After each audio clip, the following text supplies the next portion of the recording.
కేసీఆర్ పై case పెట్టిన రాజలింగమూర్తి హత్య. భూపాలపల్లిలో నడి రోడ్డుపై కత్తులతో పొడిచిన దుండగులు అక్కడికక్కడే మృతి. మేడిగడ్డ కుంగుబాటుపై కొన్నాళ్లుగా రాజలింగమూర్తి పోరాటం. అందులో భాగంగానే కేసీఆర్, హరీష్ సహా అప్పటి ఆఫీసర్లపై కోర్టులో ప్రైవేట్ కేసు ఫైల్. సో ఎవరైతే కనుక అంటే మేడిగడ్డ కుంగుబాటుపై కొన్నాళ్ళుగా అయితే కనుక రాజలింగమూర్తి అనే వ్యక్తి అయితే కనుక పోరాటం చేస్తూ ఉన్నారు. కేసీఆర్ పైన కేసు పెట్టిందే రాజలింగమూర్తి గారు. అంటే ఈ నీటి ప్రాజెక్టులు ఏవైతే ఉన్నాయో వీటి గురించి ముఖ్యంగా మేడిగడ్డ మనకి తెలుసు, మేడిగడ్డ బ్యారేజీ అయితే కనుక పగుళ్ళు వచ్చాయి. దానిపైన కమిషన్ కూడా వేశారు. ఎందుకు ఎక్కడ లోపాలు జరిగాయి అని చెప్పేసి వాళ్ళు కూడా త్వరలోనే రిపోర్టు, అంటే ముఖ్యంగా డిజైన్లు సమన్వయ లోపము అని చెప్పేసి చెప్పారు. అంటే పూర్తి నివేదికలో ఏముందో తెలియదు, కానీ ప్రాథమికంగా అయితే కనుక ఆ రెండు విషయాల్ని చెప్పారు. అంటే డిజైన్లు పరిశీలించిన తర్వాత అంటే డిజైన్లలో లోపము, అలాగే నాణ్యత లోపము, ఇంకొకటి సమన్వయ లోపము అని చెప్పేసి.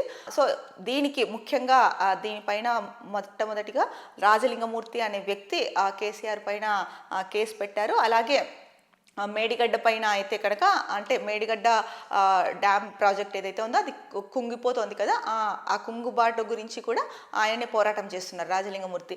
అలాంటి వ్యక్తి అయితే కనుక హత్యకు గురయ్యారు అని చెప్పేసి ముఖ్యంగా ప్రధాన వార్త ఇచ్చారు. మరి ఎవరు ఈయన్ని హత్య చేశారు అన్నది ఇప్పటికైతే ఇంకా తెలియరాలేదు.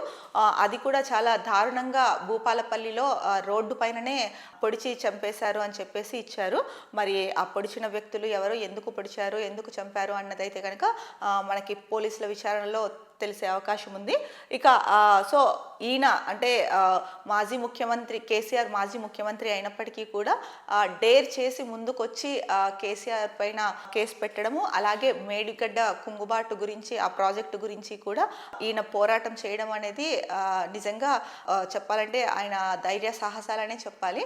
అలాంటి వ్యక్తిని ఇంత దారుణంగా పొడిచి చంపడం అనేది చాలా దురదృష్టకర ఘటన. మరి పోలీసులు అలాగే రాష్ట్ర ప్రభుత్వము దీనిపైన అయితే కనుక సత్వర విచారణ, అలాగే నిందితులు ఎవరైతే ఉన్నారో వాళ్ళని పట్టుకోవాల్సిన అవసరం అయితే ఎంతైనా ఉంది. ఎందుకంటే ప్రజా సమస్యల పైన ఇది ఒక రకంగా మరి చాలా మంది రైతులకి ముడిపడి ఉంది ఈ ప్రాజెక్టు.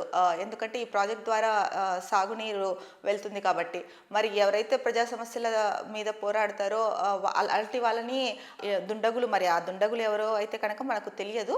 మరి అలాంటి వ్యక్తుల మీద ఇలాంటివి జరిగితే రేపు ప్రొద్దున ఇలాంటి సమస్యల మీద పోరాడడానికి ఎవరు ముందుకు వస్తారు? దీన్ని దృష్టిలో పెట్టుకొని రాజలింగమూర్తి రాజలింగమూర్తిని ఎవరు హత్య చేశారు, ఆ దుండగులు ఎవరు, ఎందుకు చేశారు అన్నదైతే కనుక అంటే ఎటువంటి జాప్యం లేకుండా కొంత వేగవంతంగా అయితే కనుక నిందితుల్ని పట్టుకోవాల్సిన అవసరం ఎంతైనా ఉంది. అలాగే ఆ కుటుంబానికి అండగా ఉండాల్సిన బాధ్యత కూడా రాష్ట్ర ప్రభుత్వం పైన ఉంది. సో నిందితులని ఎంత వేగంగా పెట్టుకోవాలి, ఎందుకు అలా చేశారు అన్నది అయితే కనుక పోలీసులు కూడా జాప్యం జరగకోకుండా చూసుకోవాల్సిన బాధ్యత అయితే కనుక పోలీసుల మీద కూడా ఉంది.